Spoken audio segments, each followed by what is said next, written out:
அனைவருக்கும் வணக்கம். எல்லாம் எப்படி இருக்கீங்க? பொதுவா நமது சேனல் மூலமாக தொடர்ந்து பல பயனுள்ள நிகழ்ச்சிகள நாம பார்த்துக்கிட்டு வரோம். உங்களுக்கு எல்லாருக்கும் இறைவனுடைய அருள் பரிபூரணமாக கிடைக்கட்டும் அப்படின்னு நாங்க கடவுள வேண்டிக்கிறோம். இன்னைக்கு ஒரு முக்கியமான விஷயத்த பத்தி இன்னைக்கு பார்க்க போறோம். என்ன அந்த விஷயம் அப்படின்னு பார்த்தீங்கன்னா, ஒவ்வொரு ராசிக்குமே டாப்ல இருந்து பாட்டம் வரைக்கும், அதாவது ஆதி முதல் அந்தம் வரை ஆரம்பம். இத பத்தி தான் இன்னைக்கு நாம பார்க்க போறோம். அப்ப பெரியவங்க சொல்லியிருக்கிறாங்க, 6ல் இருந்து 60 வயது வரை.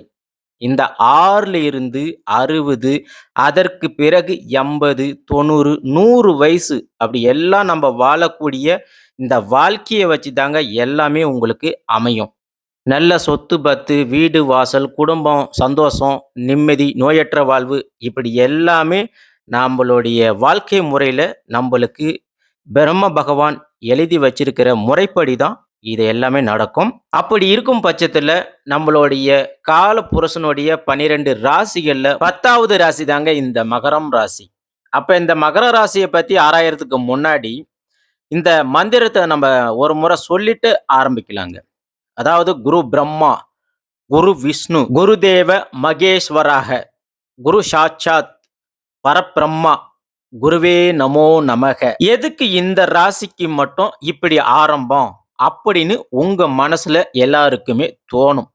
அதாவது குருவ வணங்கக்கூடியவர்களும், குருவ மதிக்கக்கூடியவர்களும், மற்றவர்களுடைய செயல்களை உன்னிப்பாக கவனிக்கக்கூடியவர்கள், மத்தவங்களுடைய சொல்லை காது கொடுத்து கேட்கக்கூடியவர்கள், அற்புதமானவர்கள் இந்த மகரம் ராசிக்காரர்கள்.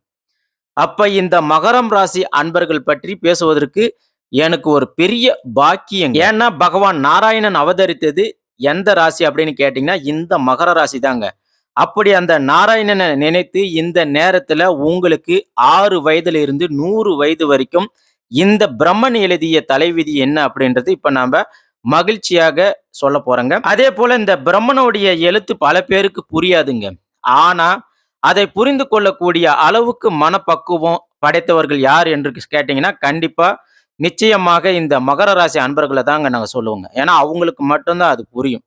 அதே போல அந்த மகர ராசியை பொறுத்த வரைக்கும் பிறப்பு காலத்தில இருந்து தெய்வ அருள் கண்டிப்பாக இவங்களுக்கு இயல்பாகவே உண்டுங்க. அதே போல அடிப்படை நியாயங்கள், அடிப்படை விஷயங்கள் பற்றிய சிந்தனைகள் கூட சின்ன வயசுல மகர ராசிக்காரர்களுக்கு, அதாவது ஆரம்ப காலகட்டத்துல இவங்களுக்கு இயல்பாகவே இருக்காது.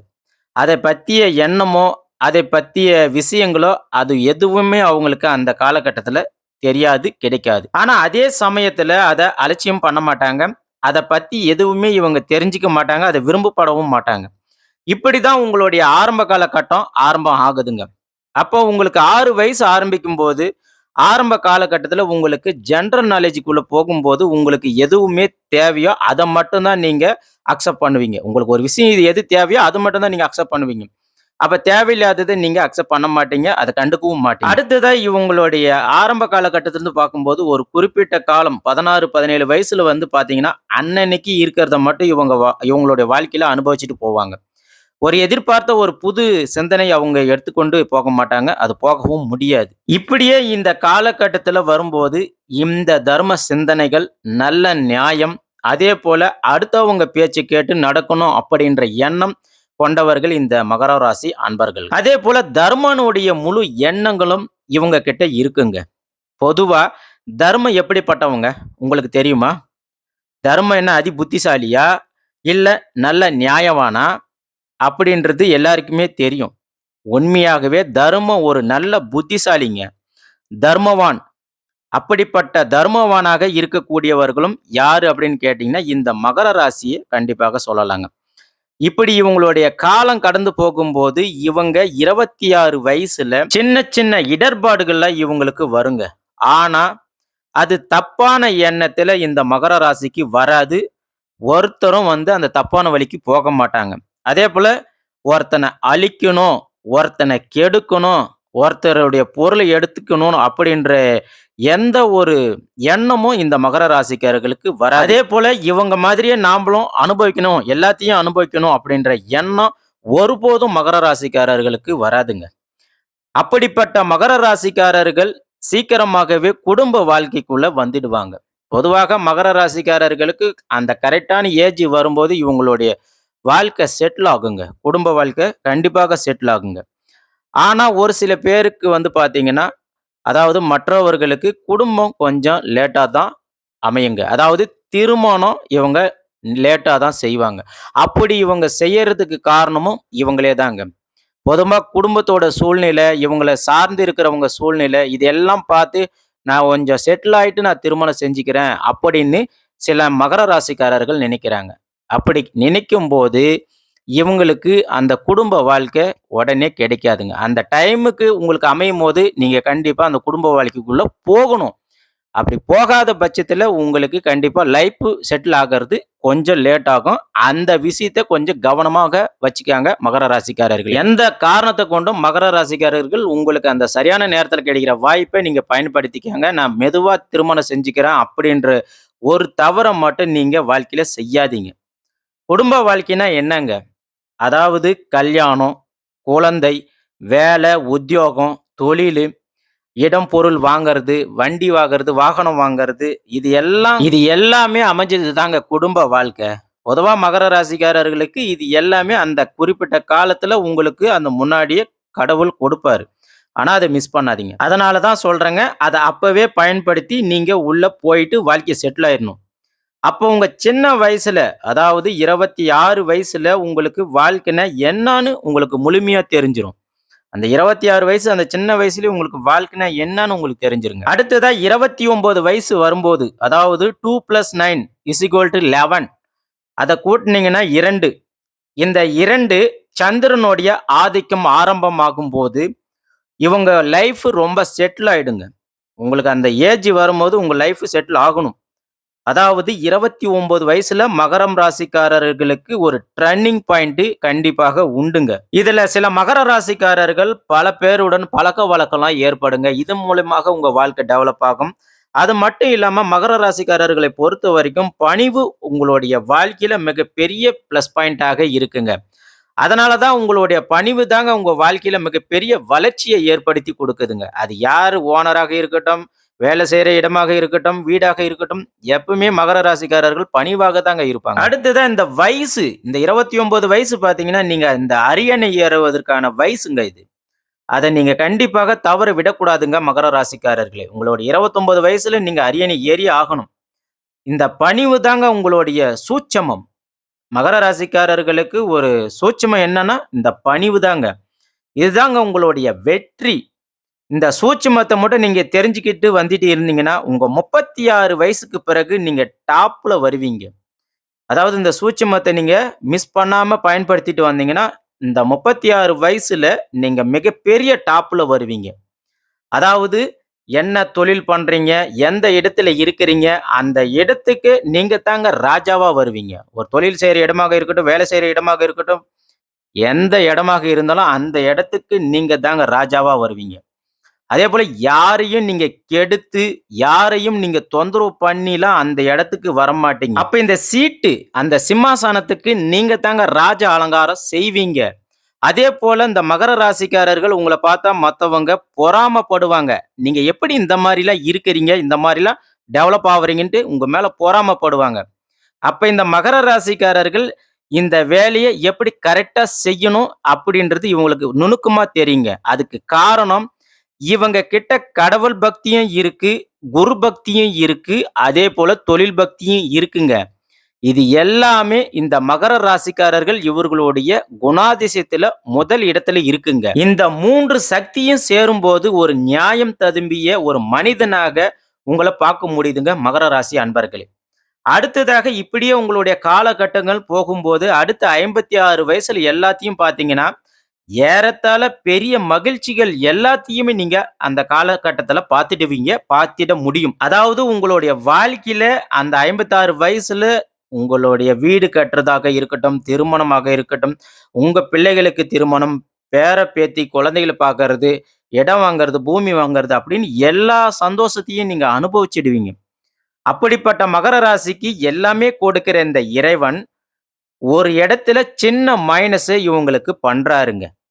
ஒரு சின்ன மைனஸ் இவங்களுக்கு இருக்குங்க. அது என்ன அப்படின்னு பார்த்தீங்கன்னா, உங்க பிள்ளைகளுக்கு திருமணம் செய்யும்போதும் சரி, அவங்களுக்காக நீங்க சொத்து சேர்க்கும்போதும் சரி, இந்த 2 விஷயத்திலயும் நீங்க ரொம்ப கவனமாக அந்த விஷயங்கள் செய்யும்போது, முடிஞ்ச வரைக்கும் உங்களுக்காக ஏதாவது ஒரு சொத்தோ, பணமோ நீங்க சேர்த்தி வச்சுக்கிறது அவசியங்க. நிச்சயமாக இது உங்களுக்கு அவசியம். அப்படி இல்லன்னா, மகர ராசிக்காரர்கள் உங்களுடைய பிள்ளைகளால உங்களுக்கு மன வருத்தங்கள் கண்டிப்பாக ஏற்பட வாய்ப்புகள் அதிகமாக உள்ளது. உங்களுக்கு பிள்ளைகளாக இடைஞ்சல் அதிகமாக வரும். அதாவது நீங்க இதுவரைக்கும் உங்க குடும்பத்துக்காக எல்லாமே நீங்க உழைச்சிருப்பீங்க, செஞ்சிருப்பீங்க. ஆனா அந்த வயதான காலகட்டத்தில இதுமேலுக்கு நான் கொஞ்சம் ரெஸ்ட் எடுக்கிறேன்பா, இதுமேலுக்கு நான் ஃப்ரீயா இருக்கணும் அப்படின்னு நீங்க நினைக்கும்போது, உங்க குடும்பத்தில உங்களுக்கு உங்க குடும்பத்தாரு உங்களுக்கு சப்போர்ட் பண்ண மாட்டாங்க. ஏன்னா, நீங்க ஆரம்ப காலகட்டத்தில அவங்களுக்கு நீங்க எந்த அளவுக்கு எதையும் செய்றீங்களோ, அதுதான் உங்களுக்கு பிளஸ். அதாவது எல்லாமே என் குடும்பம், எல்லாமே எங்க பிள்ளைகள் தான் அப்படின்னு சொல்லி நீங்க எல்லாமே அவங்களுக்காக நீங்க செய்யும்போது, மீண்டும் உங்களுடைய தள்ளாத வயதில அவங்க உங்ககிட்ட மறுபடியும் ஒரு சோர்ஸ அவங்க நிச்சயமாக எதிர்பார்ப்பாங்க. இதனால உங்களுக்கும், அவங்களுக்கும் மனசங்கடம் வரும். உங்கள அவங்க கேர் பண்ணிக்க மாட்டாங்க. சப்போர்ட் பண்ண மாட்டாங்க. அதனால உங்களுடைய 56 வயதிலிருந்து 68 வயது வரைக்கும் இந்த கஷ்டம் நீங்க அனுபவிக்க வேண்டிய நிர்பந்தம் உங்களுக்கு நிச்சயமாக ஏற்படுங்க, மகர ராசிக்காரர்களே. ஆகையால உங்களுக்கு மனப்பிரச்சனைகள் உங்களுக்கு ஏற்படுவதற்கும் வாய்ப்புகள் அதிகமாக இருக்கு. அப்ப நீங்க அந்த கஷ்டத்திலிருந்து நீங்க விலகி போகணும். அந்த கஷ்டத்த நீங்க சந்திக்காம இருக்கணும் அப்படின்னா, இது பொது பலனாக நாங்க சொல்றோம். இப்ப இருக்கிற இளமையாக இருக்கக்கூடிய மகர ராசிக்காரர்கள் இத கண்டிப்பாக உங்க சிந்தனையில வச்சுக்கங்க. நீங்க பெருமாளையும், குரு பகவானையும் வணங்குனா மட்டும் தான் அவங்களுடைய அனுக்கிரகங்கள் அனைத்தும் உங்களுக்கு நல்ல பலன குடுக்குங்க. அதேபோல இந்த மகர ராசிக்காரர்கள், ஞானிகள், சந்நியாசிகள நீங்க தரிசனம் பண்ணும்போது, உங்களுக்கு கண்டிப்பாக வாழ்க்கை நல்லபடியாக போகுங்க. சிறப்பாக இருக்குங்க. பொதுவாகவே மகர ராசிக்காரர்களுக்கு உங்களுக்கு 6 வயது முதல் 100 வயது வரைக்கும் உங்க வாழ்க்கை எப்பயுமே சிறப்பாக தான் இருக்கு. நீங்க சந்தோஷமா தான் இருப்பீங்க. உங்களுடைய அந்த 56 வயசுலேருந்து 68 வயசு வரைக்கும் தான் சில சில சங்கடங்கள், மனஸ்தாபங்கள் எல்லாம் ஏற்படும். ஆகையால நீங்க அதையும் தவிர்க்கிறதுக்காக தான் இந்த குரு பகவானையும், நீங்க பெருமாளையும் வணங்கணும் அப்படின்னு சொல்றேங்க. பொதுவா நீங்க குரு பகவானா நீங்க கடவுள மட்டும் எடுத்துக்காதீங்க. உங்களுக்கு கல்வி கற்றுக் கொடுத்த குரு, உங்களுக்கு ஒரு தொழில் கத்துக் கொடுத்த குரு, உங்களுக்கு உங்களுடைய கஷ்டத்தில சப்போர்ட் பண்ண குரு, இப்படி உங்களுக்கு யாரு உங்களுக்கு எல்லா ஒரு ஹெல்ப்பும் செஞ்சாங்களோ, அவங்களுக்கு நீங்க தரிசனம் செய்யுங்க. அவங்கள வணங்குங்க. அவங்களுடைய தேவைய நீங்க பூர்த்தி செய்யுங்க. அவங்களுடைய கஷ்டத்த நீங்க அவங்களுக்கு சரி செய்யுங்க. அப்போ உங்களுடைய வாழ்க்கை சிறப்பாக இருக்குங்க. அதேபோல முடிஞ்ச வரைக்கும் ஷிரடி சாய்பாபா, சாய்பாபா கோயிலுக்கு நீங்க ஒரு முறையாவது போயிட்டு அவர தரிசனம் செய்யறது மிக சிறப்பாக இருக்கும். அதேபோல நீங்க அந்த சாய்பாபாவ நீங்க கூப்பிடுங்க. உங்கள மனதார என்னுடைய கஷ்டத்த தீர்த்து வைங்க அப்படின்னு சொல்லி கூப்பிடுங்க. அப்போ உங்களுக்கு கண்டிப்பாக அந்த சாய்பாபா உங்களுக்கு எல்லாமே சிறப்பாக செய்வாருங்க. அடுத்ததாக இப்படியே உங்க காலகட்டம் போகும்போது 72 வயசுல மகரம் ராசிக்காரர்கள் உண்மையாக நீங்க ஒரு தத்துவம் மிகுந்த ஞானியாக இருப்பீங்க. இந்த 72 வயசுல உங்களுக்கு எல்லா விஷயங்களும் அறிந்த ஒரு ஞானியாக இருப்பீங்க கண்டிப்பாக. அதே போல உங்க மகர ராசிக்காரர்கள பொறுத்தவரைக்கும் கல்வி ஞானம் கூட குறைவாக கூட இருக்குங்க. ஆனா, இந்த உலக ஞானம் அதிகமாக இவங்க கிட்ட இருக்குங்க. அதாவது இவங்க வெளி விஷயத்த எப்பவுமே அப்சர்வ் பண்ணிக்குவாங்க. எந்த காலகட்டமாக இருந்தாலும் சரி, அந்த காலகட்டத்துக்கு தகுந்தாற் போல இவங்க அப்டேட் ஆயிக்குவாங்க. இவங்க படிச்சு முன்னேறணுன்றதுல அவசியம் கிடையாதுங்க. உலக அறிவு, மற்றவர்கள் என்ன சொல்றாங்க, மற்றவர்கள் என்ன செய்றாங்க, இது எல்லாம் தெரிஞ்சு அது மூலியமாக இவங்கள டெவலப் ஆகி வரக்கூடிய அருமையான மகர ராசி அன்பர்கள் இவங்கங்க. அடுத்ததாக உங்க குழந்தைங்க மகர ராசியில பிறந்திருக்கிறாங்கன்னா, அவங்கள கண்டிப்பாக ஒரு கல்வியில அதாவது டீச்சராகவும், கலைத்துறையில இல்லன்னா வக்கீலாக இந்த மாரி படிக்க வச்சீங்கன்னா, கண்டிப்பாக இவங்களுடைய வாழ்க்கை மிக சிறப்பாக போகுங்க. அதேபோல இவங்க மகர ராசிக்காரர்கள் இயல்பாகவே பணிவு உள்ளம் கொண்டவர்கள் அப்படின்றதுனால, இவங்க சமூக சேவையிலும் ஈடுபடக்கூடியவர்களாக அதிகமாக இருப்பார்கள். முடிஞ்ச வரைக்கும் மகர ராசிக்காரர்கள் சுத்தமான ஒயிட் கலர நீங்க யூஸ் பண்றது மிகவும் சிறப்புங்க. எப்பவுமே அதிகமா வெள்ளை நிற ஆடைகளை நீங்க பயன்படுத்தும்போது, உங்களுக்கு கண்டிப்பாக ஒரு பாசிட்டிவ் எனர்ஜி நிச்சயமாக உங்களுக்கு கிடைக்கும். அடுத்ததாக மகரம் ராசிக்காரர்கள் நீங்க நீலக்கல் மோதிரம் போடுறது மிகவும் உகந்ததுங்க. அது மட்டும் இல்லாம நவரத்தின மோதிரங்கள நீங்க பயன்படுத்துறதும் நல்லதுங்க. ஒரு கையில உங்களுடைய நீலக்கல் மோதிரத்த போடுங்க. இன்னொரு கையில நவரத்தின மோதிரத்த நீங்க பயன்படுத்துங்க. இப்ப இந்த நீலக்கல் மோதிரம் வந்து உங்களுக்கு வேலை செய்யல அப்படின்ற பட்சத்தில இந்த 9 கிரகங்களுடைய பார்வைகளும் ஏதாவது ஒரு வகையில உங்களுக்கு நல்லது செய்யுங்க. ஆகையால நீங்க நீலக்கல் மோதிரம் போடுறது நல்லது. நவரத்தின மோதிரத்த கட்டாயம் போடுங்க. அடுத்ததாக மகர ராசிக்காரர்கள் பெரியவர்கள நீங்க பார்த்தீங்கன்னா, அவங்களுக்கு ஒரு நமஸ்காரம் பண்ணுங்க. உங்க வயசுக்கு கீழ யாரு இருந்தாலும் சரி, அவங்க கிட்ட பேசும்போது, பார்க்கும்போதும் ஒரு நமஸ்காரத்த பண்ணிட்டு பேசுங்க. வாழ்க்கை சிறப்பாக இருக்கும். அதேபோல இன்னும் உங்களுடைய வாழ்க்கை மிக, மிக சிறப்பாக இருக்கணும் அப்படின்னு நீங்க நினைக்கிறீங்கன்னா, கண்டிப்பாக முடிந்த வரைக்கும் வெளியூர்ல போயிட்டு நீங்க வாழ்றது நல்லதுங்க. அதேபோல நீங்க வெளியூர்ல இருக்கக்கூடிய மகர ராசி அன்பர்களாக இருந்தீங்கன்னா, உங்களுடைய பூர்வீக ஊர்ல ஒரு ஆலயம் இருக்கும். அதாவது உங்களுடைய குல தெய்வத்த நாங்க சொல்ல கிடையாதுங்க. ஒரு ஊர்ல ஒரு கோயிலுன்னு ஒண்ணு பொதுப்படியா இருக்கும். அந்த கோவிலுக்கு உங்களால முடிஞ்ச ஏதாவது ஒரு நன்கொடைகள குடுங்க. அந்த கோயிலுக்கு போயிட்டு நீங்க தரிசனம் பண்ணுங்க. சில நேரம் அங்க உட்கார்ந்து தியானம் செய்யுங்க. அப்படியெல்லாம் நீங்க செய்யும்போது உங்களுக்கு கண்டிப்பாக எல்லாமே சிறப்பாக அமையுங்க. அது மட்டும் இல்லாம மோஸ்ட்லி அ மகரம் ராசிக்காரர்கள் வெளியூர்ல இருக்கிறவங்க, உங்களுடைய வாழ்க்கை சிறப்பாக இருக்கும். அதேபோல சில மகர ராசிக்காரர்கள் கேட்பீங்க, "இல்லப்பா நான் ஆதி காலத்துல இருந்து இப்போ வரைக்குமே நான் எங்க ஊர்ல தாங்க இருக்கிறேன்." அப்படின்னு நீங்க இருந்தீங்கன்னா, கண்டிப்பாக உங்களுடைய டெவலப்மெண்ட் கொஞ்சம் குறைவாக தாங்க இருக்கும். வெளியூர்ல நீங்க இருந்தீங்கன்னா, உங்க வாழ்க்கை மிக சிறப்பாக இருக்கும். ஆகையால மகர ராசிக்காரர்களே, இந்த பிரம்மன் எழுதிய தலையெழுத்து உங்களுக்கு என்றுமே சிறப்பாக தாங்க இருக்கு. வாழ்த்துக்கள். வாழ்க வளமுடன். நல்லதே நடக்கும். நன்றி. வணக்கம்.